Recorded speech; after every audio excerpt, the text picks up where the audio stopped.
Hello అందరికీ welcome back to Dolly dumplings. ఇవాళ recipe వచ్చేసి రాగి పిండితో స్వీట్ రెసిపీ అండి. రాగి పిండి లడ్డూని ఎలా చేసుకోవాలో ప్రాసెస్ చూపిస్తాను. అలాగే చాలా సింపుల్గా ఈజీగా చేసుకోవచ్చు. టేస్ట్ కూడా చాలా బాగుంటుంది. ఇది చిన్నపిల్లల నుంచి పెద్దవారి వరకు చాలా హ్యాపీగా తీసుకోవచ్చండి. ఇందులో ఐరన్ కంటెంట్ ఎక్కువ ఉంటుంది. ఇప్పుడు ఈ రాగి పిండితో లడ్డూల్ని ఎలా చేసుకోవాలో ప్రాసెస్ చూసేద్దాము. దీనికోసం ముందుగా స్టవ్ ఆన్ చేసుకొని కడాయిని పెట్టుకొని ఇందులో 2 టేబుల్ స్పూన్ల వరకు నెయ్యిని వేసుకోవాలి. ఏ స్వీట్ రెసిపీలో కానీ నెయ్యిని వేసుకుంటేనే టేస్ట్ బాగుంటుందండి.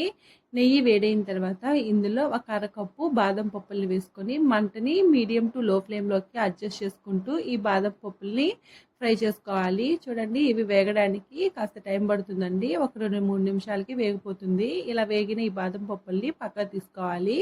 ఇందులోనే అరకప్పు ఎండు కొబ్బరి ముక్కల్ని వేసుకోవాలి. మీ దగ్గర ఒకవేళ ఎండు కొబ్బరి తురుము ఉన్నట్లయితేను పిండిలోనే ఫ్రై చేసుకోవచ్చండి. నేనైతే ఎండు కొబ్బరి పొలకల్ని వేసుకుంటున్నాను కాబట్టి ఇలా నేతిలో కొద్దిగా ఫ్రై చేసి తీసుకుంటున్నాను.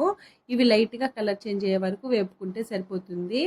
ఇవి బాదం పప్పు అరకప్పు తీసుకున్నాం కదండి, కొబ్బరి పులుకులు కూడా అరకప్పే తీసుకోవాలి. ఈక్వల్ క్వాంటిటీలో తీసుకోవాలి. ఇలా వేపుకున్న తర్వాత ఈ కొబ్బరి పలుకులను కూడా పక్కకు తీసుకోవాలి. ఇప్పుడు ఇందులోనే 4 టేబుల్ స్పూన్ల వరకు జీడిపప్పును వేసుకొని ఈ జీడిపప్పు లైట్గా కలర్ చేంజ్ అయ్యే వరకు వేపుకోవాలి. ఇలా వేపుకున్న ఈ జీడిపప్పుని మరో ప్లేట్లోకి తీసుకోవాలి.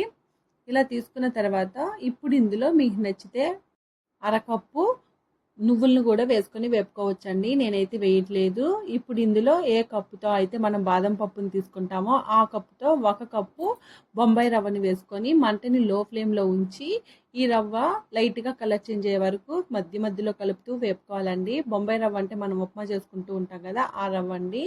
ఈ రవ్వ వేగిన తర్వాత ఇప్పుడు ఇందులో మీరు ఏ కప్పుతో అయితే రవ్వను తీసుకుంటారో ఆ కప్పుతో డబల్ క్వాంటిటీలో రాగి పిండిని తీసుకోవాలండి. ఇలా వేగిన తర్వాత ఇప్పుడు రాగి పిండిని వేసుకొని మంటని లో ఫ్లేమ్లో ఉంచి ఈ రవ్వ రాగి పిండిని బాగా మిక్స్ చేసుకోవాలి. ఇలా బాగా కలుపుతూ మధ్య మధ్యలో వేపుకోవాలండి. మీరు కలుపుతూ వేపుకోవాలి, లేదంటే రవ్వ అనేది త్వరగా వేగిపోయి మాడిపోయే ఛాన్సెస్ ఉంటుంది. ఇలా ఒక 2-3 నిమిషాల పాటు వేపుకుంటే ఈ రాగి పిండిలో పచ్చివాసన పోయి ఇందులో నుంచి ఒక కమ్మటి వాసన వస్తుందండి. అప్పటి వరకు రాగి పిండిని వేపుకోవాలి. అలాగే ఈ రాగి పిండి లడ్డూల కోసం రాగి పిండి ఫ్రెష్గా ఉంటేనే బాగుంటుందండి. మీరు ఓల్డ్ స్టాక్తో మాత్రం అస్సలకి చేయొద్దు. ఇలా రాగి పిండిని బాగా వేపుకున్న తర్వాత స్టవ్ ఆఫ్ చేసేసుకొని దీన్ని పూర్తిగా చల్లారనివ్వాలి. అలాగే వదిలేసారంటేను మాడిపోయే ఛాన్సెస్ ఉంటుంది. లేదా వేరే ప్లేట్లోకి అయినా తీసుకొని చల్లారనివ్వాలి, లేదంటే మధ్య మధ్యలో కలుపుతూ ఆరనివ్వాలండి. ఇప్పుడు దీన్ని పక్క పెట్టేసి మనం ముందుగా వేయించి పెట్టుకున్న బాదం పప్పు అలాగే ఎండు కొబ్బరి పొలుకుల్ని ఒక మిక్సీ జార్లో వేసుకోవాలి. ఇందులోనే 4 యాలకులను కూడా వేసుకొని మూత పెట్టుకొని బాగా మెత్తగా పౌడర్ లాగా చేసుకోవాలి. మీకు ఒకవేళ చిన్న పిల్లలకు పెట్టాలనుకుంటే ఈ విధంగా మెత్తటి పౌడర్ లాగా మిక్సీ పట్టుకోండి. ఒకవేళ పెద్దవాళ్ళు తినాలనుకుంటే కాస్త బరక ఉండేలాగా మిక్సీ పట్టుకోండి. టేస్ట్ చాలా బాగుంటుంది.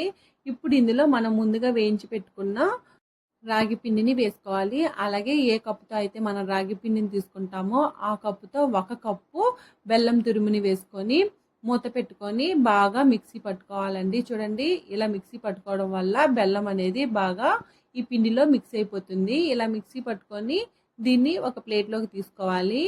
ఇప్పుడు ఇందులో 1 టేబుల్ స్పూన్ వరకు నెయ్యిని వేసుకోవాలి. ఈ రాగి పిండి లడ్డులో నెయ్యి కాస్త ఎక్కువ వేసుకుంటేనే టేస్ట్ బాగుంటుందండి. చూడండి, ఇలా ఉండలేమీ లేకుండా అక్కడక్కడ బెల్లం ముక్కలు ఏమైనా ఉన్నట్లయితేను చేత్తో ఒకసారి బాగా మిక్స్ చేసుకోండి. చూడండి, ఇక్కడ మనం తీసుకున్న బెల్లం అనేది కాస్త జిగురుగా ఉన్న బెల్లాన్ని తీసుకున్నానండి. దానికోసమే నెయ్యి ఏమీ వేయకుండానే ఉండగట్టడానికి ఈజీగా వచ్చేస్తుంది. ఇప్పుడు ఇందులో 1 లేదా 2 టేబుల్ స్పూన్ల వరకు నెయ్యిని వేసుకొని ఒకసారి బాగా మిక్స్ చేసుకోవాలి.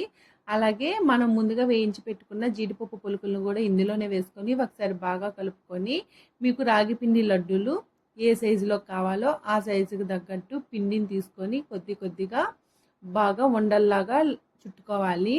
చూడండి, ఇక్కడ లడ్డూల్లాగా చేసుకొని ఒక ప్లేట్లోకి తీసుకోవాలి. అలాగే మీకు ఈ పొడి లడ్డూల్లాగా చుట్టుకోవడానికి రానట్లయితేనో ఇందులో మరో 2 టేబుల్ స్పూన్ల వరకు నెయ్యిని వేసుకొని లడ్డూల్లాగా చుట్టేసుకోవాలండి. అంతేనండి.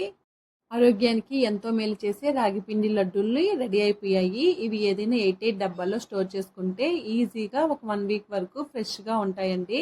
అలాగే చిన్నపిల్లలు, ఎదిగే పిల్లలకి ఈ లడ్డూని రోజుకొకటి ఇస్తే ఆరోగ్యానికి ఎంతో మంచిదండి. ఇందులో ఐరన్ కంటెంట్ ఎక్కువ ఉంటుంది. చూశారు కదా రాగి పిండితో లడ్డూని ఎలా చేసుకోవాలో ప్రాసెస్ ఏందో. ఈ వీడియో మీకు నచ్చితే లైక్ చేయండి, షేర్ చేయండి, కామెంట్ చేయండి. అలాగే మరిన్ని రెసిపీస్ కోసం మన ఛానల్ని సబ్స్క్రైబ్ చేసుకొని నోటిఫికేషన్ సింబల్ని ఆన్ చేయండి. Thank you for watching.